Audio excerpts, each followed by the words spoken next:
Prabhu, we stop at 7:15. Jira Madhava Kunja Bihari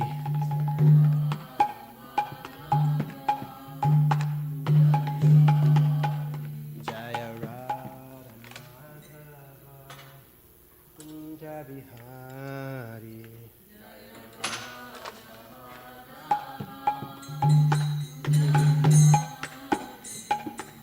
Gopi Jannavalabha Girivardhari. Thank you.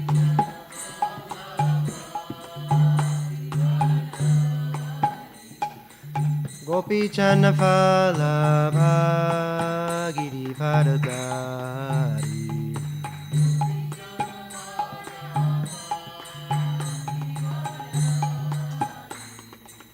Yashodanandana Vrajajana Ranjana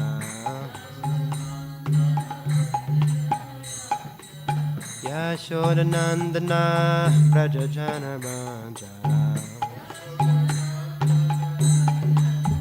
Yamunatira Vanachari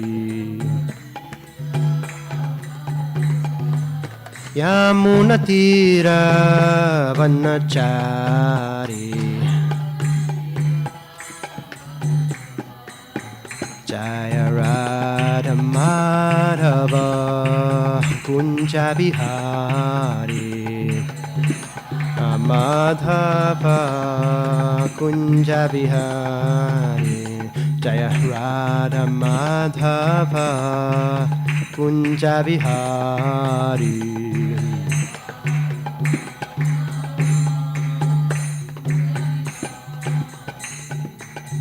Jayam Vishnu Pada Paramahamsa Parivajgacharya Ashtotra Shata Shri Shri Madhesi Bhakti Vedanta Swami Srila Prabhupada Ki Jayam Vishnu Pada Paramahamsa Parivajgacharya Ashtotra Shata Shri Shri Bhakti Siddhanta Saraswati Thakur Ki Jai Anatakoti Vaishnava Vrinda Ki Jai Namacharya Srila Haridas Thakur Ki Jai Prem Sekaho Shri Krishna Chaitanya Prabhu Nityananda Shri Advaita Gadadhara Shri Vasari Gaura Bhakta Vrinda Ki Jai Shri Shri Radha Krishna Gopa Gopinath Shyamakunda Radha Kunda Giri Govardhan Ki Jai Shri Mathura Dham Ki Jai Shri Vrindavan Dham Ki Jai Shri Dwarka Dham Ki Jai Shri Navadvip Dham Ki Jai Shri Mayapur Dham Ki Jai Ganga Mai Ki Jai Yamuna Mai Ki Jai Bhakti Devi Ki Jai Tulasi Devi Ki Jai Shri Harinama Sankirtan Ki Jai Brihad Mridanga Ki Jai Samaveda Bhakta Vrinda Ki Jai All glories to the assembled devotees All glories to the assembled devotees All glories to the assembled devotees All glories to Shri Shri Guru and Gauranga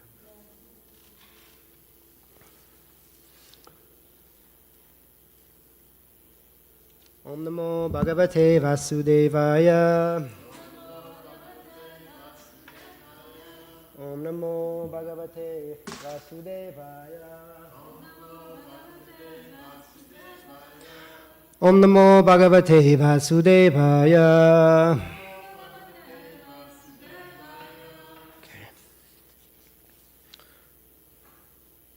Okay, so I'm not so familiar with the regimen because I don't attend these classes. I usually go back to get my kids ready for school. So maybe I skipped something, just let me know. So we're reading from Srimad Bhagavatam, Canto 10, the Summum Bonum, Chapter 69, text, beginning on text 13.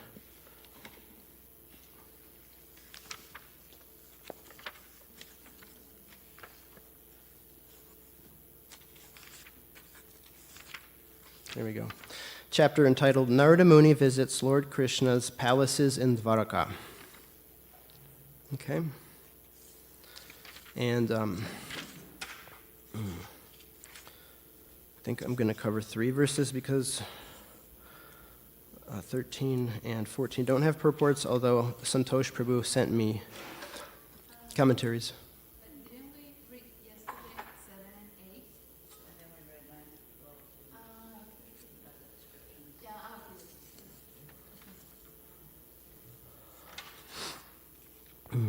Thanks for looking out.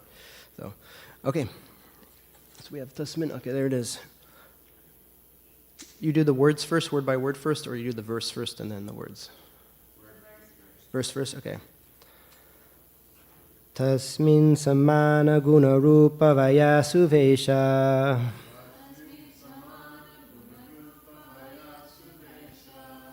Dasi sahasra yutayanusavam grihinya.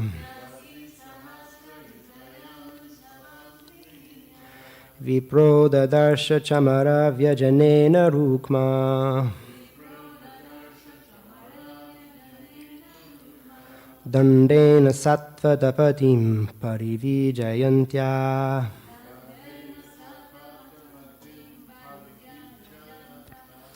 Tasmin samana guna rupa vayaksuvesha.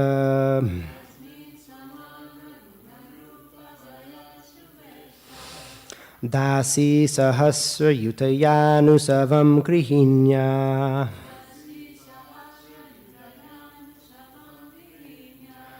Vipro dadarsha chamara vyajanena rukma.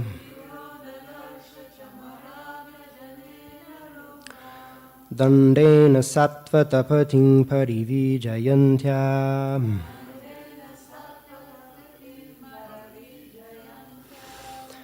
Tasmin samana gunarupa vayaksuvesha.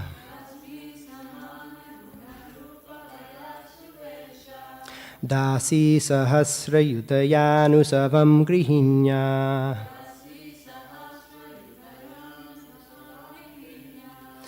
Vipro dadarsha chamara vyajanena rukma.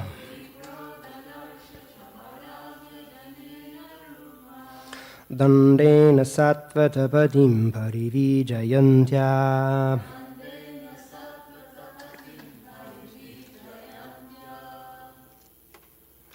Please.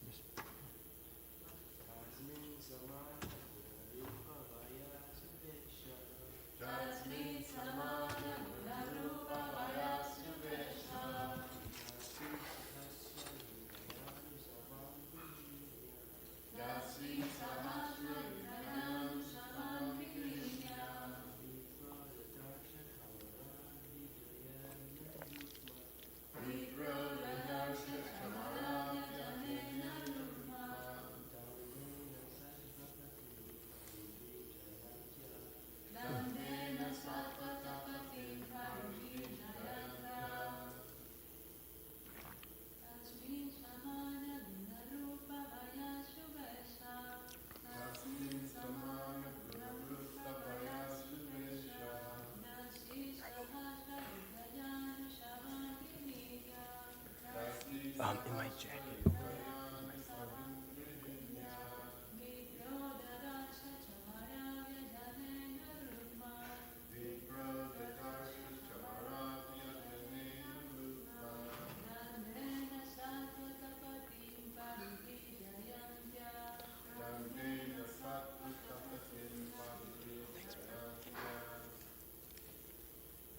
Anyone else? Okay. Thanks, bro.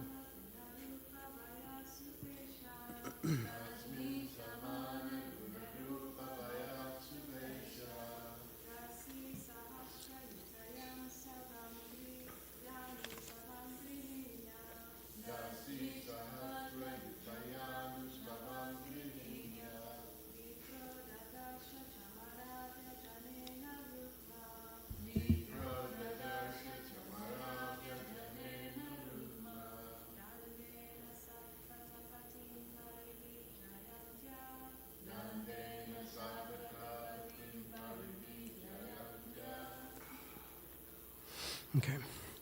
Word for word translation. Tasmin, therein. Samana, equal. Guna, whose personal qualities. Rupa, beauty. Vayaha, youth. Suvesha, and fine dress. Dasi, by maidservants. Sahasra, 1,000. Yutaya, joined. Anusavam, at every moment. Grihinya, together with his wife. Vipraha, the learned Brahmin. Narada. Dadarsha saw Chamara of Yaktal Yajanena with a fan. Rukma gold. Dandena whose handle. Sattvapatim the Lord of the Sattvatas. Sri Krishna. Parivijayantya fanning. Translation by the disciples of His Divine Grace Srila Prabhupada. In that palace, the learned Brahmana saw the Lord of the Sattvatas, Sri Krishna, together with his wife, who fanned him with a gold-handled yak-tail fan. She personally served him in this way, even though she was constantly attended by 1,000 maidservants equal to her in personal character, beauty, youth, and fine dress. Om Agyanati Mirandasya Gyananjana Shalakaya Chakshur Unmilitam Mena Tasmai Shri Gurave Namaha. I was born in the darkness of ignorance, and my spiritual master is opening my eyes with the torchlight of knowledge. I offer my humble obeisances to him and to all members of Sri Parampara.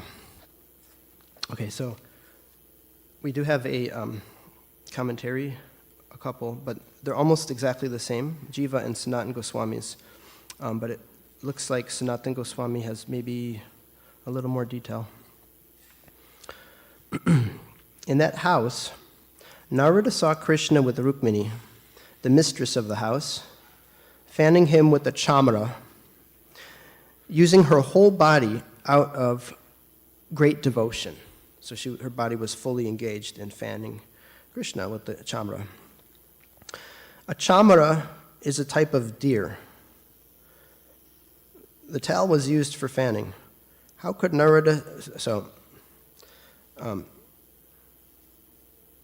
quote, how could Narada suddenly enter, right? Because this is like the most personal area of somebody's house, right? Is their bedroom, right? So he just kind of comes in, doesn't say that somebody let him in or anything, he just kind of appears there. That's all we hear, unless I missed something yesterday. He was a Brahmin. That's the answer. How did he come in? He was a Brahmin, so he had permission to just go in. Not the first time I've heard that. This by itself allowed him to enter. He saw the Lord of the Yadus, who appeared in their family. He saw the Lord of the Yadus, that's Krishna, who appeared in their family to show his unlimited qualities, like affection for brahmanas. Or now, more than before, he was served by beautiful form and qualities. I'm missing something. Or now, more than before, he was served by beautiful form and qualities, since he appeared with unlimited qualities of Bhagavan. Or he was Lord of the devotees, Sattvatapatim. This it was proper, I think it means thus it was proper for the Lord to allow the best of devotees and a Brahmin to enter, and he attained great bliss on seeing Narada. So, Narada enters Dwarka, we read yesterday, and just to recapitulate, there's a description of the city in all detail. It talks about the different birds in Dwarka flying about the park. So there's parks, there's gardens. It talks about different flowers, Indivara, Amboja, Kahlara, Kumara, and Utpala lotuses. So even down to the lotus flowers is describing the detail of Dwarka. Actually, there's a book which may be above many of our heads, definitely mine, but I know Bir Krishna Maharaj has a recording, Ananda Vrindavan Champu, and then there's a chapter in that book that just tells the different kind of plants in Vrindavan, like all the different plants and what they look like. Maybe not all of them, but many of them, like the outstanding plants. There's a whole chapter dedicated to that. Just to let you know that, no, it's not fantastic. There's real, palpable things there with form and names and qualities. 900,000 royal palaces and what they're made of. Coral, crystal, silver, talks about how the roadways are decorated, and what's going on. There's commercial streets, so there's business going on in Dwarka. In the Krishna book description of Dwarka, it even says when Krishna enters, I think it's in the first chapter, maybe in actually the first canto of Bhagavatam. When Krishna enters Dwarka, all the residents come to visit him. And among them are nondescript people, even Chandalas. They're living in Dwarka. I don't know how that's so, because I don't know if people are eating dogs or something. I don't know. But anyway, it's so big, it's like a country that Krishna created out, off the coast of India. So there's a description of all the people, what it looks like.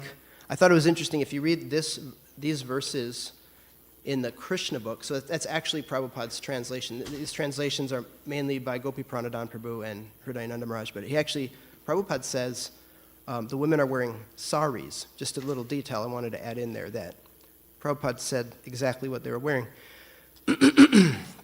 And so it gives some background, and then Narada's entering the palace.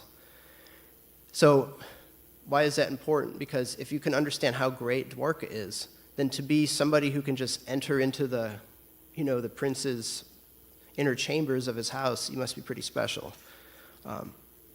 Because I'm sure it was heavily guarded. The Dwarka and the gates and everything was probably heavily guarded. It's a fortress, So Narada is such a person. He just comes, he shows up on his own accord, and he enters Krishna's inner chambers. Then, I'm sorry, my voice is a little raspy right now. It talks about how, it doesn't say in the verse, but the commentators tell you that the first palace he enters is the palace of Krishna and Rukmini. So Rukmini is Krishna's first wife, who he kidnapped, if you will, and is the goddess of fortune herself, Mahalakshmi. And I believe at another place I read that she's actually a manifestation of Chandravali. And these are some esoteric things, but it kind of gives you understanding of why her mood is as such. She's extremely servile, is the word. She is fanning Krishna. That's what she wants to do, despite the fact that there's it says 1,000 other maidservants there. So that's a lot of people. That's a lot of servantresses and maidservants. There's some Vrindavan pastimes like this where there's like Aishvar, there's like the opulence of Vrindavan is fully manifest, so there's Krishna served by 1,000 gopis at a time. Well, in Rasa Dance, you can read that, in the Krishna book, in the 10th canto, description of the Rasa Dance, there's unlimited gopis. But it's hard to fit 1,000 people even in Prabhupada Hall. I don't know if you can, so it's a lot. But it's beautiful. It's Krishna's pastimes. So that's what's going on. It's not just Krishna and a couple other maidservants. It's many, many, many, many maidservants, Rukmini, personally fanning Krishna, and they're serving Rukmini. And all of them, it says, are equal to her in personal character, beauty, youth, and fine dress. Okay? Oh yeah, this is another thing, so Sattvata, there's a lot of these clan names given in the Bhagavatam, particularly in the 10th canto, and I did a little digging. Sattvata can just mean devotees because that's how it's translated here, but they're actually descendants of a king. So in Harivanksha 95, verse 5242 through 5248, Sattvata is a descendant of the Yadav king Madhu.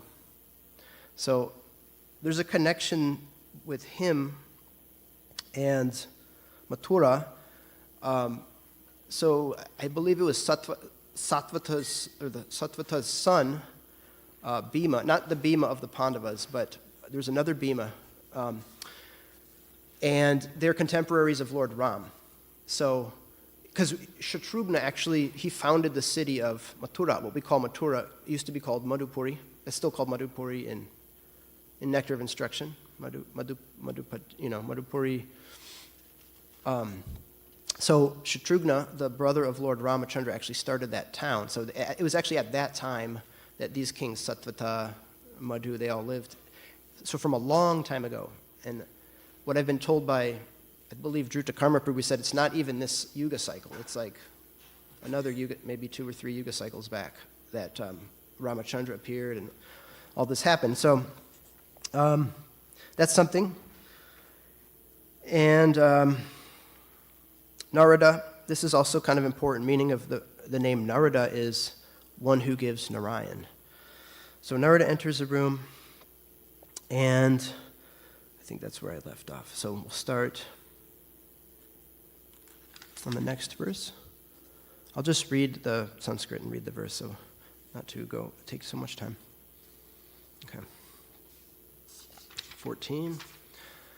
Tam saniriksha bhagavan sahasotitasri prayankataskala sakala dharma vratam varishta anamya pada yugalam shirasa kirita jushtena sanjalira vivishad asane sve. The Supreme Lord is the greatest upholder of religious principles. Thus, when he noticed Narada, he rose at once from Goddess Shri's bed, bowed his crowned head at Narada's feet, and joining his palms, had the sage sit in his own seat. Okay, so I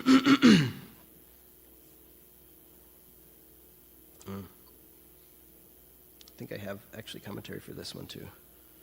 14. Okay. Vishwanath Chakravarti Thakur says, Krishna made Narada sit avivisat on his own seat. Jiva Goswami says, seeing Narada suddenly appear close by, Saniriksha, overcome with joy, he immediately rose, though he was Bhagavan. In other words, Krishna rose up despite his godhood. He bowed his head, endowed with a crown, which served him, but was attached to touching him. I guess it's talking about the crown, was attached to touching him. He bowed with a crown which served him, but was attached to touching him, while wearing his distinguishing marks like Kaustuba gem. He did this since he was absorbed in his pastime of instituting proper dharma. He placed Narada in his own seat. So these are the exchanges between Krishna and his devotees that confuse people who lack enough sukriti, honestly. Because there's no logic that can explain why God would bow to a devotee unless you accept this kind of logic that Vaishnava scriptures tell us, that one, the Lord wants to set an example, right? He's engaged in his pastimes of teaching dharma, as Jiva Goswami said here, and he also does enjoy it. That's another point. It's not just that he's just teaching dharma, but it's kind of like he's stuck doing this because he just wants to save the fallen soul. He does want to save the fallen souls, but he also enjoys it. Just like in Lord Chaitanya's pastimes, there's what's called the internal reasons for his appearance and the external. And the external doesn't mean material. It doesn't mean that his external reasons are material. It just means that those are for the benefit of the jivas in the material world. But his internal reason is he enjoys it. The Lord does enjoy doing Sankirtan and going out and chanting, dancing. Those are his internal reasons. So Krishna also, he likes to worship his devotees. He likes to bow down to Narada and give him his seat and do these things. Both service and being served for Krishna are enjoyable. Of course, the devotees don't look to be served, but it is part of the Vaishnava exchanges also to accept service. And it's also enjoyable. If somebody gives you a gift, you don't think, oh no, I'm not going to accept that. You take the gift, and you may feel that you don't deserve it, but you don't stop. You don't break the exchange, the loving exchange. So Krishna also likes to serve his devotees. And it may sound strange to people who don't have enough bhakti sukriti to understand these things. There may be no way to explain them, these things. I have had many conversations, I'm sure all of you have, especially if you're distributing books, and people will challenge you, first of all, how can God be a person? And then other things like they'll bring up, I heard he has thousands of wives, very immoral, whatever they say, or that he steals things, he's a thief, this is immoral, how can that be God? So you can try to explain these things, but the bottom line is, due to impious activity, people, they can't understand. That Lord actually enjoys doing human-like things like dancing, kissing. He enjoys stealing sometimes, and accepting service from devotees, and also giving service to devotees. So they're all there. It is. What's the word? Paradoxical, ironic. Prabhupada's a great example also. When Srila Prabhupada was beginning his preaching in the United States, okay, I still have some time. The first disciples, they would go, accept service from Prabhupada, and then leave. He would cook, serve prasadam, and then clean up after them. It's like hard to imagine. I don't want to imagine doing that to Srila Prabhupada, but that's just where they were, So later, as they became purified, Srila Prabhupada taught them higher things, right? Like, you should actually serve the spiritual master. You should actually celebrate Vyasa Puja.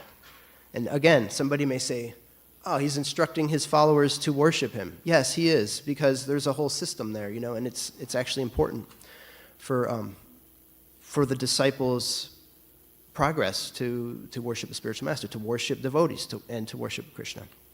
So although, there requires some explanation, there's a reason for these things. Why did Rukmini not have someone else do the service? She had so many dedicated, they weren't paid, maybe they were given livelihood, but actually the servants weren't paid. And that's not, I'm going into a conversation about the economy, but that wasn't how servants lived. They didn't get, maybe they got a little money, but they were dependents. They were something like children. They would live in the master's house. So these maidservants, they lived with Krishna in his palace. And they served him, and they were happy, and they were devotees. You had to be a pure devotee to be in Krishna's palace in Dwarka. So it's not like they didn't even want to. They totally did want to serve Krishna. So she could have easily had the maidservant serve Krishna directly, but she wanted to. That was what Krishna wanted. And so she did it, even though she was the queen, right? She was the queen. She was the oldest wife in Dwarka. She was the first. She was the senior, the mistress of the house. So technically Krishna wasn't king of Dwarka, Ugrasena was, but everybody understood Krishna's divine position in Dwarka. So there's just so many examples just in these couple of verses right here. Why Rukmini was doing what she's doing, why Narada was doing what he was doing, why Krishna was getting up and bowing down to Narada, So, when Sudama, Sudama also came. That was, I think, maybe that's later in the book. And he wasn't dressed well, or he was dirty and he had torn clothes and stuff like that, a little bit. And the queen or queens, they actually thought, why is he here? Why did Krishna allow, not in an envious way, just who's this person, right? This is the most opulent, cleanest, magnificent palace, and then this dirty or ragged kind of Brahmin comes in.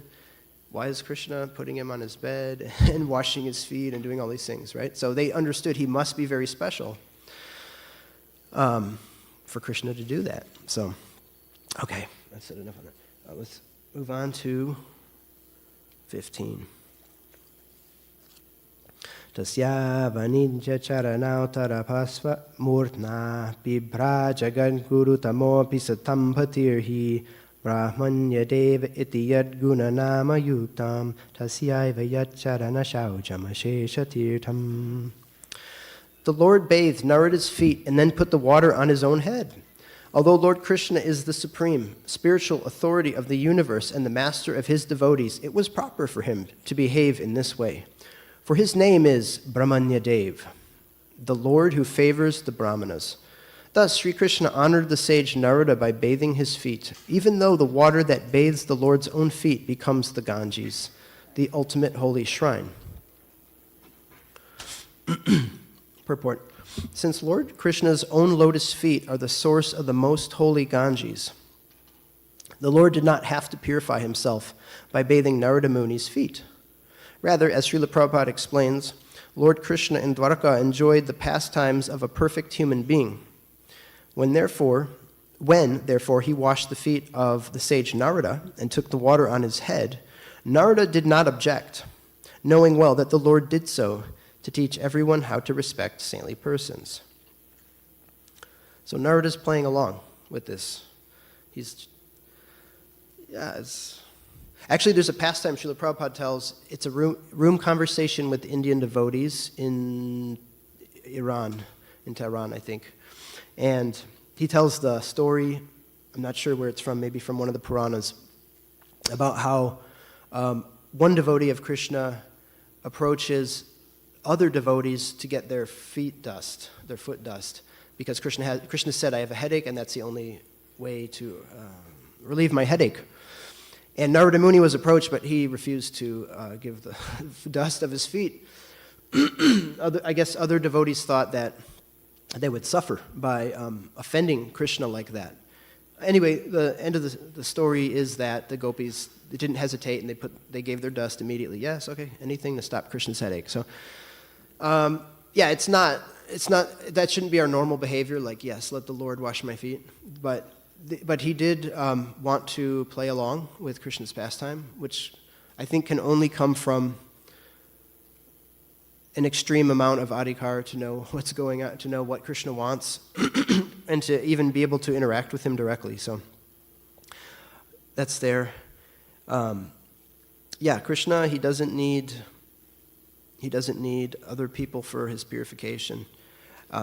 This is another story of Narada, which we've been meditating on up until last month, is how the sons of Kuvera became delivered, right? Narada cursed them, benediction curse. Prabhupada calls it a benediction curse, so they were both cursed and benedicted.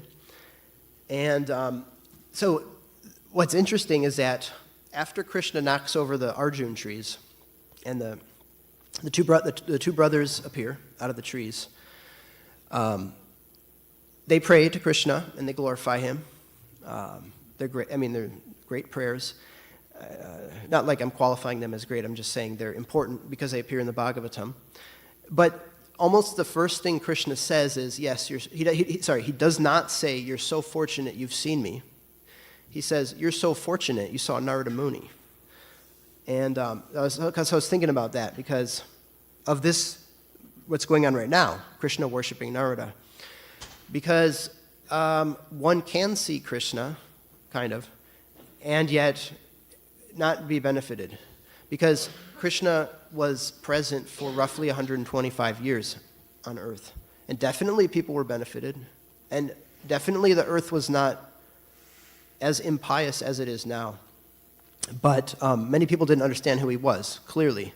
Otherwise, they wouldn't have attacked him or offended him, right? So when Manigriva and Nalakuvara appeared, and they glorified Krishna, Krishna didn't say, yes, now you're perfect, or something like that. He said, yeah, you're very fortunate because you saw Narada Muni, and because of Narada Muni, now you're able to appreciate me. Basically, don't quote me, that's not the verbatim, but that's the import, is that you met a pure devotee, and he has blessed you like this. So these are some points. I want to stop here if some of the devotees want to have comments or questions right now. Mataji. You said that Krishna enjoys doing human-like things. First, thank you for the class. Hare Krishna. But I just kept thinking, it's not that we like to do spiritual-like things. I mean, like such as rendering service, dancing. There's That's right, yeah. perverted here. So Yeah. it's not the opposite. Like, No, you're right, you're right. I don't know how to say that as articulately as you do. Yes, you're right. Krishna does divine things and they appear like human things, but yeah, of course, yeah. Yeah. Yeah. Mataji? I had a question about the verse where it said the maidservants were equal to Rukmini. I'm just confused as to how that is. Right, because I think earlier in the Bhagavatam, I don't think this is this is definitely not the first time she's mentioned, but yeah, she's said to be the most beautiful female, like in all of creation. It's also said that about the gopis, so I don't know if we can really like make a list, like this, she's on the top, and then there's like people below, but they're so beautiful that it's incomprehensible, and you know, like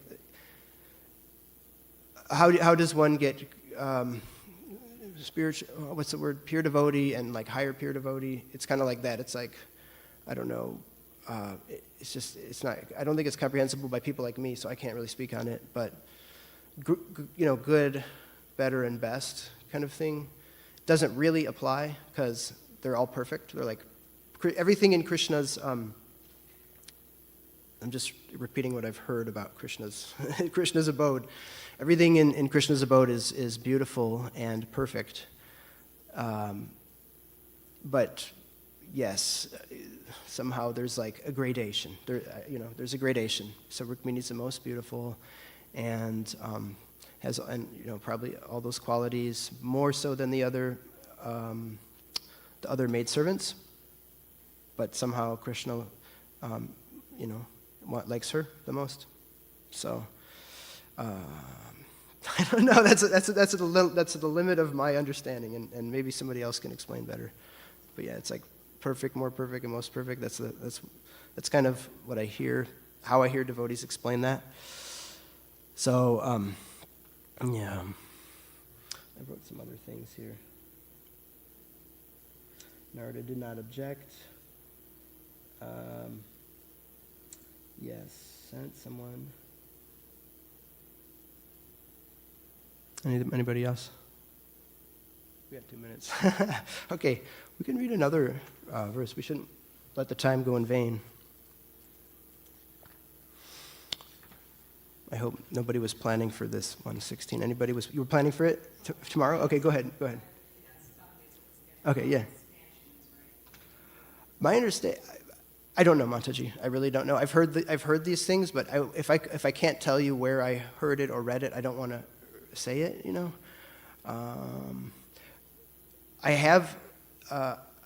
We do know that these queens are, many of them, maybe not all of them, they're actually expansions of some of the gopis, like Rukmini, like Satyabhama, expansion of Radharani, and there may be others. When you're in South India, often you'll see temples or pictures of the Ashtalakshmis, like there's 8 different Lakshmis. So we also hear about that. There's the gopis, there's like Radharani and Chandravali, and then there's like the topmost gopis, those 8. And I don't know their names, but like, we've all heard of them. Lalita, Vishaka, Rangadevi, there's like so many. And so my understanding is like they are, expansions of Krishna's energies, not to just make them an energy, like impersonal energy, but I'm saying they give Krishna a certain pleasure, and then they like change, just like Lakshmi Narayan enter they come into this world, or they in Vaikuntha, but they come into this world. These are expansions of Radha and Krishna. Prabhupada said these are expansions of Radha and Krishna. Again, this is not, I have not realization of this. I'm just telling you what I know, because I didn't want to turn this into like the Gopi Bhav class or something, but yeah, it is a good object of our concentration, right? We should think about these things rather than who's the latest politician and what kind of drama are they getting into. It's like better to think about this, and we don't have to imitate, but actually it's not bad to. I wanted to actually say one thing, if we have a minute.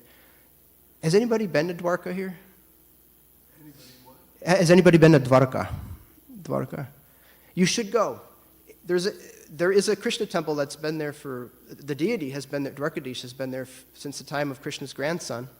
The temple may have been built and rebuilt many times, And there's also an ISKCON temple built by the late Mahavishnu Maharaj, disciple of Prabhupada. And unlike some of our other dhams, the old part of Dwarka is not overcrowded. It can't be, because the streets are so narrow that it's actually peaceful. I feel like that helps to kind of be in a devotional mood. There's not lots of traffic. If you can go, you should go. Devotees say, "Oh no, we're following.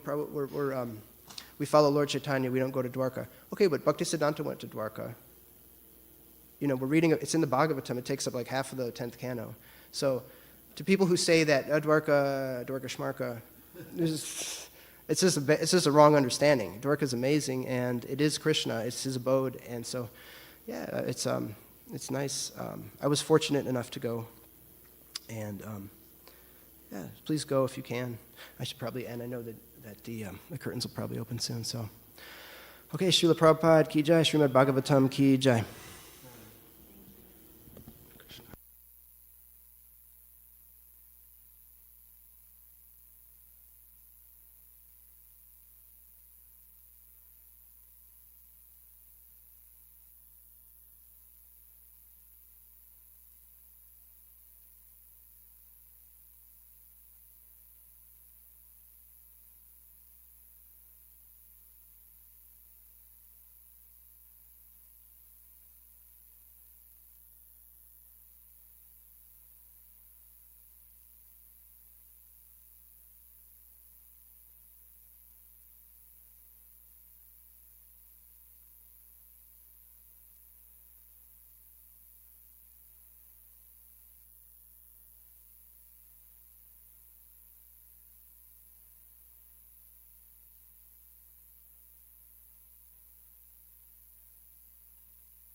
Purusham Tamaham Bhajami Govindam Adi Purusham Tamaham Bhajami Govindam Adi Purusham Tamaham Bhajami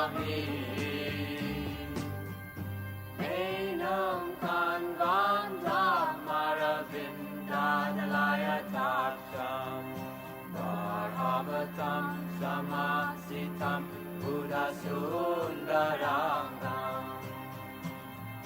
Kandar Agom Vidamaniya Vishesha Shobha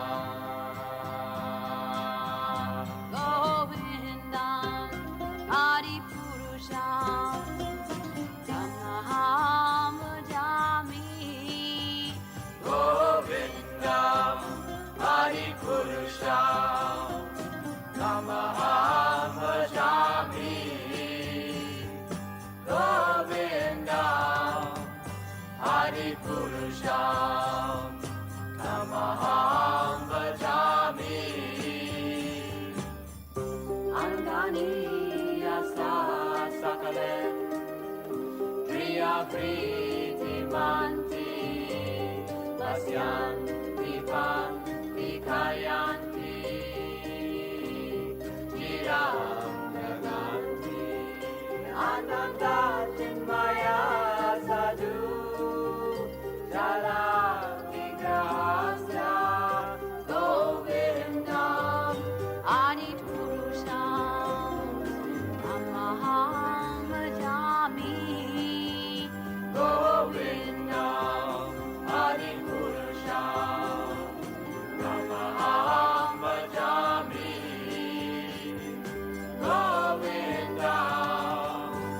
Hari Purusha Namah Bhajami Govinda Hari Purusha Namah Bhajami Govinda Hari Purusha Namah Bhajami Govinda Hari Purusha Namah Bhajami Govinda Hari Purusha Namah Bhajami Govinda Hari Purusha Namah Bhajami Govinda Hari Purusha.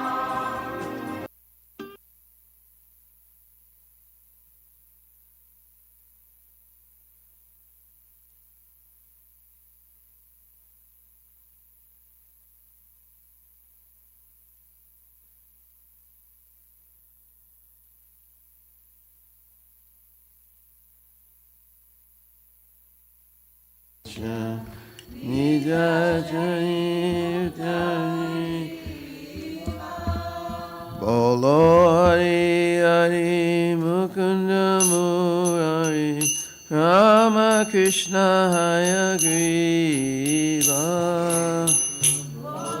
Thank you. Mukunda Murari Na Shrimaramana Shrimadusudana Rajendra Nandana Shama Ramana Shrimadusudana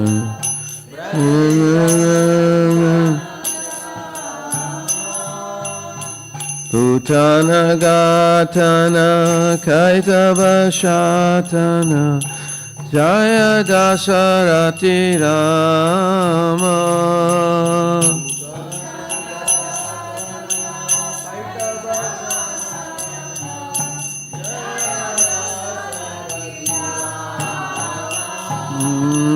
Jasoda Dulala Govinda Gopala Vrindavana Purandaya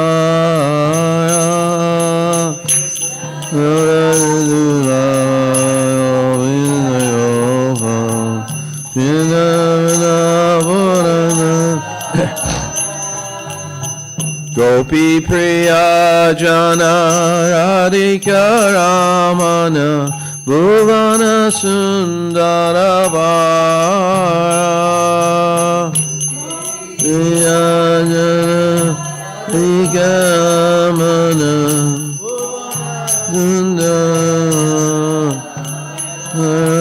Ravana Takara Makana Taskara Gopi Jana Vastrahari Ravana Takara Makana Taskara Gopi Jana Rajera Rakala Gopa Vrindapala Chita Hari Vamshidari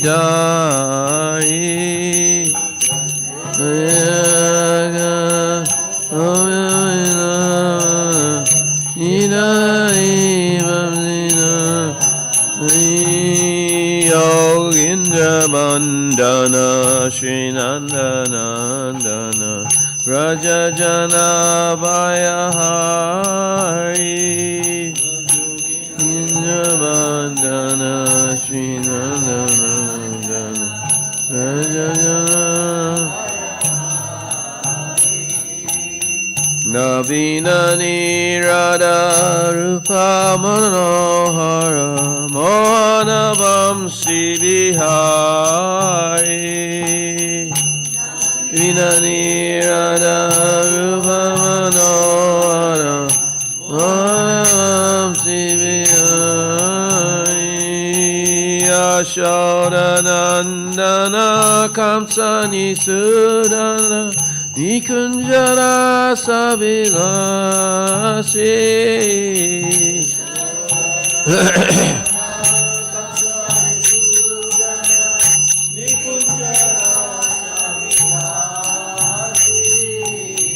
Kadamba Kanana Rasa Parayana Vrinda Vipina Nivasi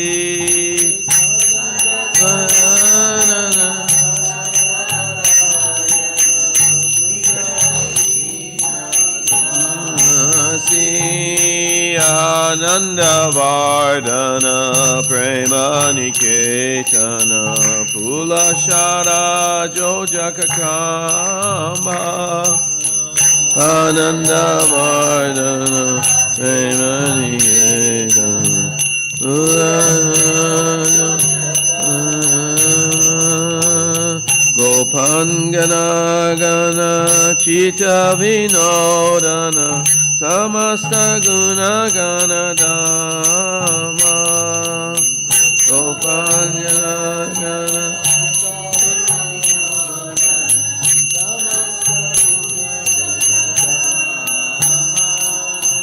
Yamuna Jivana Keli Parayana Manasa Chandra Chakora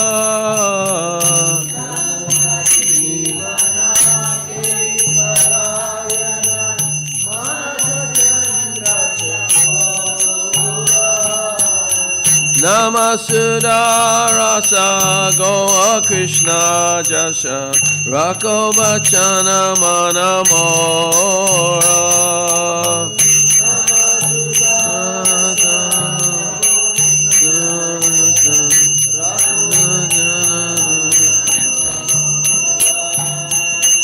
Namasudharasa Goa Krishna Jasha Rako Vachana Manamora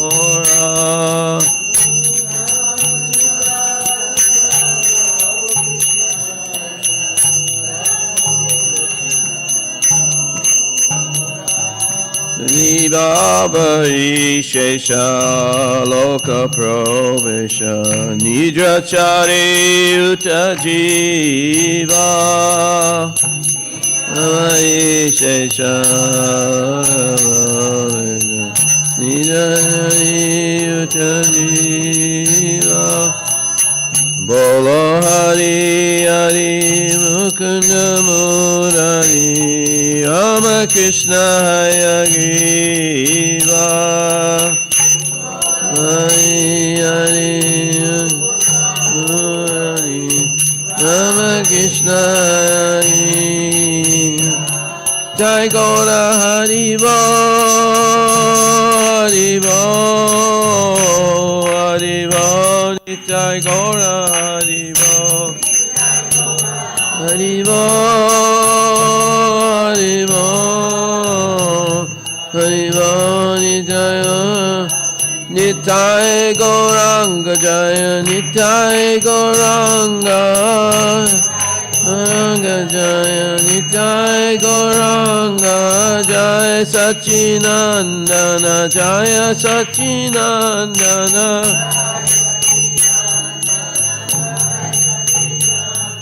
Jaya Radha Golokananda Radha Golokananda Shri Radhe Radha Golokananda Radha Golokananda Shri Jaya Radha Golokananda Radha Golokananda Shri Radhe Radha Golokananda Radha Golokananda Shri Radhe Jaya Giri Govardhan Jaya Giri Govardhan Giri Govardhan Jaya Shri Vrindavan Dham Giri Govardhan Jaya Giri Govardhan Giri Govardhan Jaya Shri Vrindavan Jaya Prabhupada Jaya Prabhupada Jaya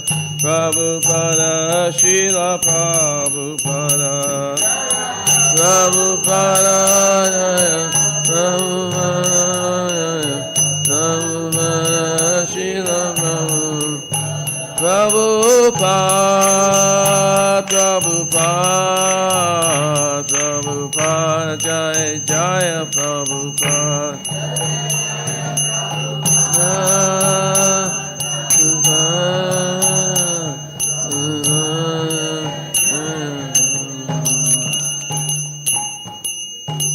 Can read the English together. The night has come to an end, and the light of dawn is entering. O Jiva soul, arise and give up your sleep. Chant the holy names of Lord Hari, giver of liberation, enemy of demon Mura, supreme enjoyer, all attractive, and Hari Griva, the horse-headed incarnation, Nrsimha, half man, half lion incarnation, Vamana, dwarf Brahmana incarnation, killer of demon Madhu, beloved son of Vraja's ruler, beautifully dark complexioned slayer of witch Putana, destroyer of demon Kaitava, and victorious son of Dasarath, Lord Ram, darling of Yashoda, giver of pleasure to cows, land, and spiritual senses, cow protector, Lord of Vrindavan, the gopis beloved of Radhika, and most beautiful in all the worlds, cause of demon Ravana's demise as Lord Ram, butter thief, robber of the gopi girls' clothes, young herdsman of Braj, protector of the coward boys, thief of hearts and flute carrier, worshipped by the best of the yogis, Nanda's joy, remover of all tears for the people of Braj, colored like a fresh rain cloud, enchanting in form and charming while wandering and playing a flute. Yashoda's joy, vanquisher of demon King Kamsa, enjoyer of the rasa dance among the forest groves, and especially under the kadamba trees, and resident of the woods of Vrinda, increasing the ecstasy of his devotees, reservoir of all love, the transcendental Cupid who uses his flowered arrows to increase the loving the desires of the gopis, the pleasure of the hearts of all cowherd women and men, and the abode of all wonderful qualities, the life of the Jamuna river, always absorbed in amorous pastimes, and moon of the mind, which is the like moonlight feeding Chikora bird. Heed my words, O mind. These holy names are full of nectarian mellows. Therefore, sing the glories of Krishna. Srila Bhaktivinoda Thakur ki jai. Shri Shikshastikam ki jai. Cheto darpanam arjanam bhava mahadavagni nirvapanam Shreya karai vachandrika idavagujivanam Adam buddhiva nam paditam shamshamvaradam Sarvabhasnapanam param vijayate Shri Krishna Sankirtanam Nam Nam Akari Baudani Sarva Shakti Tatrapitani Amita Smaranena Kala Eta Drishita Vakripa Agavan Mavapi Durjayami Rishami Hajanina Niraga Niradavi Sunichena Ishnuna Amanina Manadena Kirtaniya Salahari Nadanam Najanam Nasundarim Kavitam Bhajaram Samahare Amanjani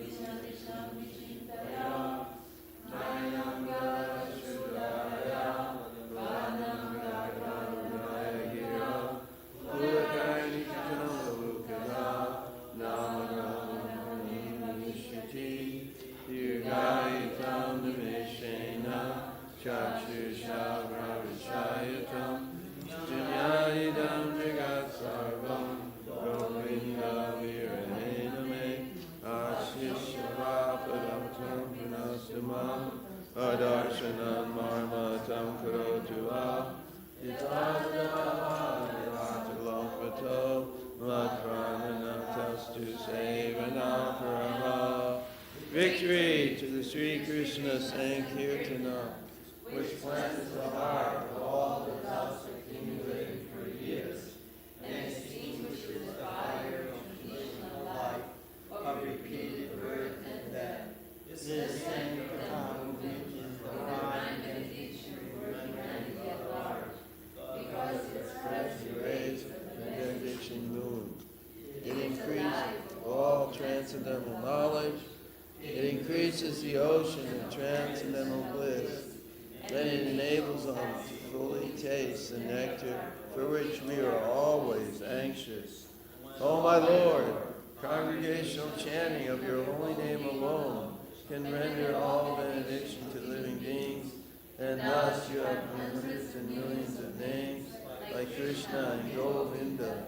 In these transcendental names, you have invested all your transcendental energy.